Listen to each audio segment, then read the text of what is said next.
Hello, I am Dr. Supriya Lankepallivar. I am a physician associated with Medicover Hospitals Pune.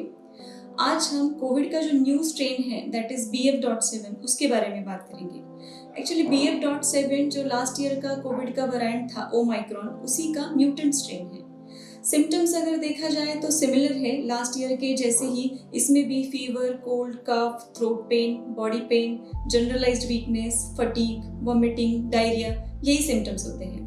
और अगर हम differences की बात करें तो basically it is very highly infectious strain और प्रीवियस वायरस के कंपैरेटिवली इसका इन्फेक्शन रेट ज़्यादा है। मतलब अगर एक पर्सन को इन्फेक्शन होता है तो ऑलमोस्ट वो पर्सन सराउंडिंग के 18 लोगों को अफेक्ट कर सकता है। मतलब 18 persons can get affected because of one person. तो इतना उसका इन्फेक्शन रेट ज़्यादा है। सेकेंड थिंग ये है कि इसका इंक्यूबेशन पीरियड बहुत कम है। मतलब वायरस एक्सपोजर से लेके सिम्टम्स अपीयर होने के बीच का जो ड्यूरेशन है that is very short. And third thing ये है कि अगर वायरल लोड कम भी है, मतलब किसी को अगर माइल्ड डिसीज भी है और वायरल लोड कम है तो भी वो पर्सन हर बाकी के लोगों को स्प्रेड कर सकता है। जैसे प्रीवियस स्ट्रेन में अगर वायरल लोड कम है तो चांसेस ऑफ स्प्रेड थोड़ा कम था, लेकिन इस वायरस में with mild infection also disease spread हो सकता है। बट बिकॉज ऑफ ये कैरेक्टरिस्टिक की वजह से क्या हमें ज़्यादा पैनिक होना चाहिए? तो डेफिनेटली पैनिक तो नहीं होना चाहिए। हमें प्रिकॉशंस सर्टेनली लेने हैं और प्रिकॉशंस वही लेने हैं जो हम लास्ट के 2-3 साल से लेते आ रहे हैं। जैसे कि hand hygiene is important, repeated hand washing बहुत ज़रूरी है, देन सही तरीके से मास्क पहनना बहुत ज़रूरी है, सोशल डिस्टेंसिंग ज़रूरी है, अननेसेसरी सोशल गैदरिंग्स हो या अननेसेसरी ट्रैवल है, ये चीज़ हमें अवॉइड करना है।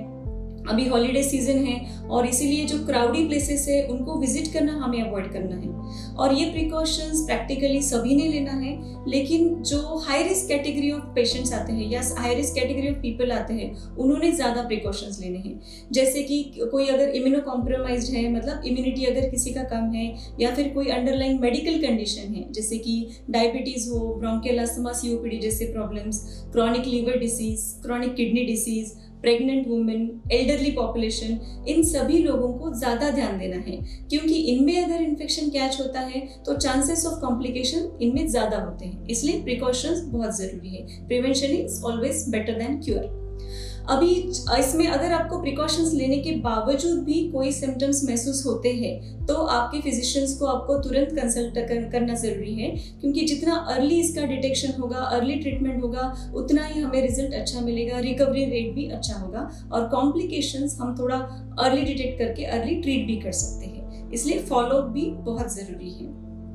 इंडियन सिनेरियो अगर हम आज की घड़ी में देखते हैं तो बहुत सारी पॉपुलेशन वैक्सीनेटेड है। मतलब ऑलमोस्ट सभी ने 2 डोज कोविड के तो ले चुके हैं। और सेकेंड थिंग ये है कि जो प्रीवियस वेव्स थे, मतलब 2-3 साल में बहुत लोगों को इन्फेक्शन हो चुका है, आइदर क्लिनिकल या सब क्लिनिकल। और इस इन्फेक्शन की वजह से प्लस वैक्सीनेशन की वजह से हमारा इम्यूनिटी काफ़ी हद तक अच्छा है। बट इसका मतलब ये नहीं होता है कि हमें इस न्यू स्ट्रेन से इन्फेक्शन होगा ही नहीं, बल्कि ये जो स्ट्रेन है ये स्पेसिफिकली एक इम्यून एस्केप फेनोमेना शो करता है।